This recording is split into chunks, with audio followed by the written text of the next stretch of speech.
Students, हम अपने third chapter पे आए हुए थे और हम आगे चलते हैं। In a search of raw material. Raw materials are substance that are either found naturally such as a wood or ores of the metals or produced by the farmers or herders।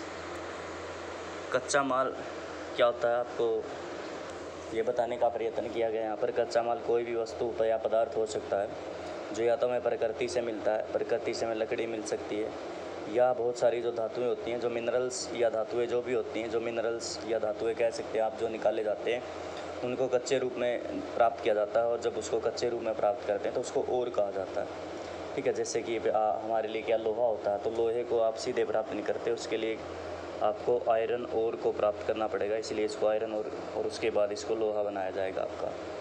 उसके बाद एक और example समझाता हूँ आप लोगों को। जैसे बॉक्साइड है, बॉक्साइड जब आप प्राप्त करते हैं तो वो क्या है, एक एल्यूमिनियम धातु का एक सोर्स होता है। ठीक है, तो इस प्रकार से सोर्स वो आपके हो सकते हैं मेटल्स भी। या फिर ये क्या, किसानों या फिर जो हमारे हडर्स होते हैं, जो हमने पिछली बार पढ़े थे पिछले चैप्टर में, जो अपना क्या है पशु वगैरह को पालते हैं, उनके पास भी रॉ मेटल आपको देखने को मिलेगा। These are then produce to the product produce finish goods. For example cotton produce by the farmer, it is raw metal that may proceed to make clothes. उसके बाद है इनको क्या है आगे जो उपयोग किया जाता है और इसको क्या है फिनिश गुड में प्राप्त कर लिया जाता है। एग्जाम्पल है, जैसे किसान क्या करता है, खेती करता है, उस पर क्या कपास उसने यूज की, कपास जब वो निकालता है तो वो मार्केट में लेके जाता है, तो मार्केट में क्या करते हैं कपड़ा उद्योग उसको ख़रीद लेता है। उसके बाद उस कपड़े से जो है हमारी क्या कपड़ा बनाने की प्रक्रिया शुरू हो जाती है और लास्ट में वो कपड़ा बनकर तैयार हो जाता है, मार्केट में बेचने के लिए तैयार हो जाता है। तो एक प्रोसेसिंग हो जाती है। तो कपड़ा उद्योग के लिए क्या है, एक जो हमारी कपास होती है वो एक रॉ मटेरियल होता है। अभी आप बिस्कुट का एग्जांपल ले सकते हैं, कोई भी जैसे बिस्कुट बनाना चाहते हैं फैक्ट्री, तो सबसे आप पहले गेहूँ से फिर आटा बनाएंगे और फिर आप उससे बिस्कुट बना रहे हैं, तो एक सिंपल सी प्रोसेस होती, तो ये रॉ मटेरियल आपके हो जाएंगे अभी। While some of the raw material that of the Harappan use were available locally, many items such as copper, tin, gold, silver and precious stones had to be brought from the distant places। ये हमने बात की थी शुरुआत में भी कि बहुत सारी जो चीज़ें होती थी वो दूर दूर के स्थानों से एकत्रित की जाती थी। कुछ जो रॉ मटेरियल था वो आसपास के क्षेत्र में मिल जाता था, क्योंकि कहे आसपास के जो लोकल स्थान जहाँ पर हम रहते हैं, हमारे यहाँ पर भी आपको क्या कच्चा माल कहीं ना कहीं आपको देखने को मिल जाएगा। अभी कुछ जो चीज़ें थी जैसे जो हमारी धातुएं कॉपर, टिन, गोल्ड, सिल्वर वगैरह, वो क्या दूर दूर के क्षेत्रों से वो लेके आते थे भाई। The Harappan probably got copper from present day Rajasthan and even from the Oman in. और ये इंपॉर्टेंट क्वेश्चन आपके लिए एक नंबर के हैं यहाँ पर कि हड़प्पा संस्कृति के जो लोग थे वो कॉपर कहाँ से प्राप्त करते थे, आज जो राजस्थान है या फिर ओमान है या फिर वेस्ट एशिया, वहाँ से प्राप्त करते थे। इसके अलावा जो टीन होती है जिसका उपयोग क्या ब्रोंज में मिक्सर के रूप में उपयोग किया जाता था, वो हमारे क्या अफ़गानिस्तान से प्राप्त की जाती थी और ईरान से प्राप्त की जाती थी। सोना है हमारे लिए एक ही स्थान है कर्नाटक, वहाँ से प्राप्त किया जाता है। और एक ही स्थान ये नहीं, फेमस जो हमारा एक ही स्थान है हमारे भारत से ही प्राप्त किया जाता था। तो हमारे लिए क्या है कि भाई कोलार की खाने हैं जो, उसके बाद क्या गुजरात, ईरान, इराक से क्या है जो स्टोन्स होते थे वो मंगवाए जाते थे मोटे तौर पर। उसके बाद यदि हम बात करते हैं food for the people in the cities, तो लोगों के लिए भोजन कहाँ से आता था शहर के अंदर, उसके बारे में हम बात करेंगे अब। While many people lived in the cities, other living in the countryside grew crops and reared animals। बहुत सारे जो लोग थे वो शहरों के अंदर रहते थे, लेकिन इसके साथ साथ जो बहुत सारी जनसंख्या थी वो हमारी ग्राम के अंदर भी रहती थी। तो ग्रामीण क्षेत्रों के अंदर रहती थी, जो क्या है पशुओं को पालती थी और फसलें बोती थी भाई। These farmers and herders supplies food to the craft person, scribes and rulers in the cities। अब सभी को पता है कि भी जो फार्मर होते हैं मोस्टली हम ग्रामीण परिवेश में ही खेती की जाती है सबसे ज़्यादा, और वहीं पर जो पशुपालन आपको सबसे ज़्यादा देखने को मिलेगा। ठीक है, तो वहाँ से वो क्या करते थे, सप्लाई करते थे जो चीज़ों को शहर की तरफ। ये प्रक्रिया आज भी हमारे देश के अंदर आपको मौजूद देखने को मिलेगी। We now from the remain of the plants that Harappans grew wheat, barley, pulses, peas, rice, sesame, लाइसेंट एंड मस्टर्ड, लाइनसीड। देखो ये सारी चीज़ें हैं, आप इनको देख लेंगे कि भी ये चीज़ें थी, इनके जो रिमेन्स हैं वो हमारे हड़प्पा संस्कृति में मिले हैं। तो सिंपल सी बात, अगर इनके रिमेन्स मिले हैं तो वो क्या है, इनको उगाते थे भाई। A new tools the plug was use to dig the earth for the turning the soil and planting seeds. उसके बाद है कि ये हमारे लिए क्या एक प्लग यहाँ पर देखने को मिला है, जिसका जो प्रमुख जो कार्य होता है उस मिट्टी को क्या है, मतलब क्या मिट्टी को क्या कहेंगे, उसको तैयार करने के लिए किया जाता था उसका उपयोग, जिससे क्या वहाँ पर सीड वगैरह बोई जा सके। और while rear plug which were probably made of the would was not survive, और जो वास्तविक जो प्लग था वो लकड़ी का बना होता था, शायद वो उसके जो रिमेन्स नहीं मिले भी। उसके बाद है which were probably made of the wood and not survive, toy models have been found. हाँ, यहाँ से क्या कि भाई जो उसका अवशेष है, अब वो तो बड़ा होता था जैसे ये दिखाया गया होगा, शायद इसके बारे में हम लास्ट दिन बात करेंगे, पिक्चर्स के बारे में सभी। तो यहाँ पर जो दिखाने का प्रयत्न किया गया कि भी वो लकड़ी का एक खिलौना था, अब बच्चों ने बनाया था, तो बच्चों ने वहाँ पर देखा होगा या फिर किसी और ने बनाया होगा, तो देखने के बाद ही बनाया होगा, तो इसका मतलब क्या उस समय क्या वो चीज़ वहाँ पर मौजूद थी भाई। As the regions does not receive heavy rainfall, some form of irrigation may have been used. This means that the water was stored and supplied to the fields when the plants were growing.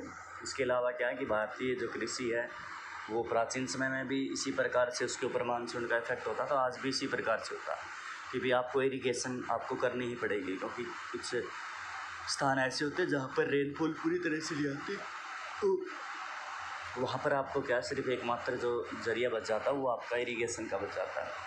इसलिए क्या कि हम कह सकते हैं कि वो जो लोग थे हड़प्पा संस्कृति के, तो वो पानी को स्टोर करके रखते थे, और जैसे ही क्या ज़रूरत होती थी पानी की, अगर बारिश नहीं होती थी तो वो उसका यूज करते थे वे। Harappan rear cattle, sheep, goat and buffaloes, water and pastures were available around settlements. However, in the in the summer months, large herds of the animals were probably taken to the greater distances in the search of grass and water. उसके बाद जो हड़प्पा संस्कृति के जो लोग थे यहाँ पर क्या अपने पशुओं को पालते थे, जिसमें शिप्स वगैरह, गोट है, बुफेलो वगैरह जो सबसे प्रमुख हैं। इसके अलावा जो है आसपास के क्षेत्र में जो जल है या फिर जो उनके लिए जो चराने के जो क्षेत्र होते हैं, चरागाह आप कह सकते हैं, वो आसपास के क्षेत्र में जहाँ पर वो रहते थे, जो सेटलमेंट्स थी उनके आसपास वो देखने को मिलते थे भाई। जैसे ही जो है शुष्क मौसम आता था, गर्मियों का मौसम आता था, तो उसके बाद क्या कि भी जो एनिमल्स होते थे उनको दूर दूर ले जो है कहीं दूर तक जाना पड़ सकता था, खोज करते थे वो पानी की ओर जो है हमारे घास की, जहाँ से वो चरते थे भी। They also collected fruits like ber, caught, fish and hunted wild animals like the antelope. उसके बाद है कि भी वो क्या इसके अलावा जो फ्रूट्स इकट्ठे करते थे, साथ के साथ जो फिश वगैरह मार लेते थे या फिर कुछ और एनिमल्स थे उनका वो वहाँ पे शिकार करते थे भाई। आगे बात करते हैं हम जो हड़प्पा टाउन है गुजरात के अंदर, उसके बारे में बात करेंगे हम। The city of Dholavira was located on Khadir Bet, also spelled as a Bet, in the Rann of Kutch, where there are fresh water and fertile soil. एक जो शहर है जिसका नाम है धोलावीरा, जो खादिर बेट यानी कि खादिर बेट क्षेत्र के रन ऑफ कच्छ के अंदर, गुजरात के अंदर आता है, जहाँ पर क्या बिल्कुल फ्रेश वाटर और फर्टाइल सॉइल देखने को मिली है। Unlike some of the other Harappan cities which were divided into two parts, Dholavira was divided into three parts and each part was surrounded with a massive stone walls. हमने शुरुआत में पढ़ा था कि जो इस हड़प्पा संस्कृति के जो शहर थे वो उसमें मोस्टली दो या दो से ज़्यादा जो उनके भाग हुआ करते थे। तो ये जो शहर था इसमें क्या 3 जो हिस्सों के अंदर ये डिवाइड किया गया था अभी। और हमने जो बात की है कि भी इसके चारों तरफ क्या पत्थरों से बनी हुई दीवारें आपको देखने को मिलेंगी भी। Dholavira was divided into 3 parts with a surrounded by stones with entrance through gateway। और इसके बाद क्या था, सभी में क्या देखो ये दिखाए गए हैं, ये रास्ते हैं, तो गेटवे था उनके, आप आ जा सकते थे। There was also a large open area in the settlements। इसके अलावा क्या कि भाई वहाँ पर आसपास के क्षेत्र में बहुत खुला एरिया होता था जहाँ पर वो रहते थे। Where public ceremonies could be held, और जहाँ पर क्या कोई भी जो है रिचुअल्स वगैरह की बात कर सकते हैं, कोई मेला वगैरह हो सकता था जहाँ पर एकत्रित किया जा सकता था बहुत बड़ी मात्रा में लोगों को, तो वो क्षेत्र थे आसपास में भी। Other find including large letter of the Harappa scripts that were carved out of the white stones and perhaps inlaid in woods. इसके अलावा जो हड़प्पा संस्कृति की जो स्क्रिप्ट्स है, जो लिपि थी, वो हमें वहाँ पर देखने को मिली है, जो या तो पत्थरों के ऊपर आपको देखने को मिली है, गुडवाई गई थी, या फिर क्या लकड़ी के ऊपर जो उनको लिखवाया गया था। This is a unique find as a journally Harappa writing was been found on a small object such as seals। उसके अलावा क्या कि भाई ये जो हमें स्क्रिप्ट मिली है ये सेम उसी प्रकार की है जिस प्रकार से अन्य क्षेत्रों में हड़प्पा संस्कृति के जो छोटे छोटे जैसे कि कोई हमारी मोहर वगैरह होती थी, तो वहाँ पर जो स्क्रिप्ट्स लिखी होती थी तो वो सेम स्क्रिप्ट्स आपको देखने को मिली अभी। The city of Lothal stood beside a tributary of Sabarmati in Gujarat close to the gulf of Khambhat.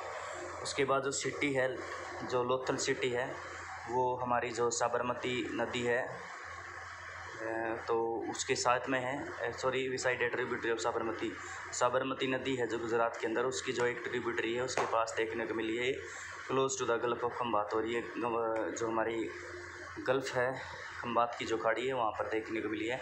It was situated near the areas where the raw material such as the semi precious stones were easily available. ये शहर वहाँ पर बसाया गया था कि वहाँ पर क्या है कि भी जो हमारा मतलब मध्य प्रकार का उपयोगी जो स्टोन पत्थर था वहाँ पर आसानी से मिल सकता था। This was an important centre for the making object out of stones. तो यहाँ पर जो पत्थरों से जो है मूर्ति मतलब पत्थरों से जो ऑब्जेक्ट बनाए जाते थे और यहाँ पर वो बहुत ज़्यादा फेमस था भाई। सेल्स हैं या फिर मेटल वगैरह बनाए जाते थे। There were also a store house in the cities. इसी शहर के अंदर क्या एक स्टोर हाउस भी बनाया गया। Many seals and sealings the impression of the seal on the clay were found in the store house. और स्टोर हाउस में जैसे सील है या फिर सीलिंग वगैरह है तो वो आपको स्टोर करके यहाँ पर रखी गई थी भाई। A building that was found here was probably a workshop for the making beads, piece of stone, half-made beads, tools or beads making or a finished bead have all been found here. उसके बाद है कि भी यहाँ पर एक building भी पाई है जिसके अंदर वर्कशॉप के रूप में उसको उपयोग किया जाता था, जहाँ पर जो है वस्तुओं का निर्माण किया जाता था। उसके बाद है ये दिखाई गई हैं सील और सीलिंग्स क्या होती हैं। Seal may have been use to the same patch और packet containing goods that were sent from one place to another place. जो सील्स होती हैं वो यूज की जाती हैं स्टैम्प बैग्स के रूप में और वहाँ पर उनको पैक किया स्थान से दूसरे स्थान पर भेज दिया जाता है। After a bag was closed और टायर्ड a layer of wet clay was applied on the knot and the seal was pressed on it. उसके बाद एक बैग होता था उसको बंद कर दिया जाता था या गांठ मार दी जाती थी और उसके बाद क्या मिट्टी से एक लेयर उसके ऊपर अप्लाई कर दी जाती थी गांठ के ऊपर और उसके बाद ये क्या कर दी जाती थी सील उसके ऊपर लगा दी जाती थी। Depression of the seal known as sealing. और जो ये प्रक्रिया की जाती थी इसको सीलिंग कहा जाता था। If the ceiling was intact one could be sure that the goods have arrived safely. अगर जो सीलिंग की गया था ऑब्जेक्ट था ये ठीक होता था और एक स्थान से दूसरे स्थान पर पहुंच जाता था तो हम ये मानते थे वो वस्तुएं हैं बिल्कुल सही होंगी भाई। बस भाई आज के लिए काफ़ी, हमारे लिए छोटा सा रह गया टॉपिक, इसको हम बात करेंगे कल।